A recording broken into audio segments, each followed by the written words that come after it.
नमस्कार दोस्तों, आज हम आपके लिए जो कहानी लेकर आए हैं उसका शीर्षक है लालच बुरी बला।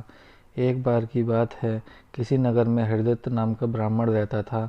उसके पास खेत थे, लेकिन उसमें ज़्यादा पैदावार नहीं होती थी। एक दिन हरदत्त अपने खेत में पेड़ के नीचे सोया हुआ था।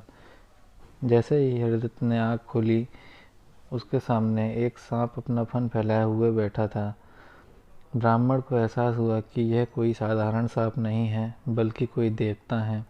ब्राह्मण ने निर्णय लिया कि वह आज से इस देवता की पूजा करेगा। हरदत्त उठा और कहीं से जाकर दूध ले आया। उसने मिट्टी के बर्तन में सांप को दूध पिलाया। दूध पिलाते समय हरदत्त ने सांप से क्षमा मांगते हुए कहा कि हे देव, मैं आज तक आपको साधारण सांप समझता रहा, मुझे माफ़ कर दीजिए। कृपा दृष्टि से मुझे बहुत सारा धन धान्य प्रदान करें प्रभु। ऐसा कहकर हरदत्त अपने घर वापस आ गया। अगले दिन जब वह खेत पहुंचा तो उसने देखा कि जिस बर्तन में उसने कल सांप को दूध पिलाया था, उसमें एक सोने का सिक्का पड़ा हुआ है। हरदत्त ने वह सिक्का उठा लिया। अब हरदत्त रोज़ सांप की पूजा करने लगा और सांप रोज़ उसे एक सोने का सिक्का देने लगा।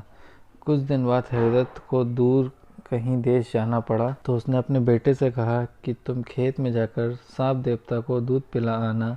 अपने पिता की आज्ञा से हरदत्त का बेटा खेत में गया और सांप के बर्तन में दूध रखाया।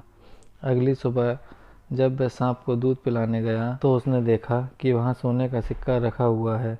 हरदत्त के बेटे ने वो सिक्का उठा लिया और मन ही मन सोचने लगा कि जरूर इस सांप के बिल में सोने का भंडार है।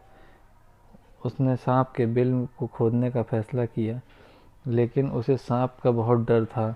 हरदत्त के बेटे ने योजना बनाई कि जैसे ही सांप दूध पीने आएगा तो वह सिर पर लाठी से वार करेगा, जिससे सांप मर जाएगा। सांप के मरने के बाद तसल्ली से बिल खोदूंगा और उसमें सोने का सिक्का निकाल कर अमीर आदमी बन जाऊंगा। लड़के ने अगले दिन ऐसा ही किया, लेकिन जैसे ही उसने सांप के सर पर लाठी मारी, वो मरा नहीं बल्कि गुस्सा से भर उठा। सांप ने क्रोध में लड़के के पैर में अपने विष भरे दांतों से काटा और लड़के की उसी समय मौत हो गई। हरदत्त जब वापस लौटा तो उसे यह जानकर बड़ा दुख हुआ। इस कहानी से हमें सीख मिलती है कि लालच का फल हमेशा बुरा होता है। इसलिए कहते हैं कभी लालच नहीं करना चाहिए। हमारे पास जो भी है उसमें हमें संतोष करना चाहिए और हमेशा परिश्रम करते रहना चाहिए। दोस्तों, आपको कहानी कैसी लगी हमें कमेंट करके ज़रूर बताएं। कहानी को सुनने के लिए बहुत बहुत धन्यवाद।